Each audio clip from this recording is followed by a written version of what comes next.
سلامونه ستړي مشئ. په دې ویډیو کې غواړو دا زده کړو چې د آنلاین ننوتلو حل لاره څه ده.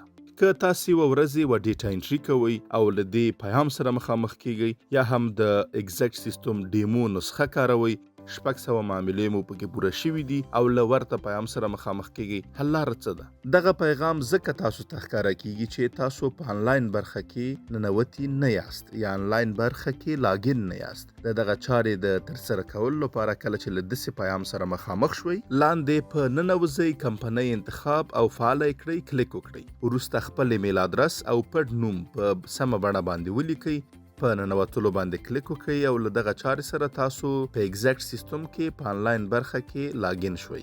نو اوس مهال کولی شئ چې هره معامله ثبت کړئ او تاسو ته به دې ته ورته پیغام نه راځي. له پاملرنې مو ډېره زیاته مننه. که غواړئ چې په دې اړه لا ډېر معلومات ترلاسه کړئ، د ایګزیکټ سیستم له ټلګرام ګروپ، یوټیوب چینل او همداراز دغه سیستم له ویب سایټ څخه لیدنه وکړئ.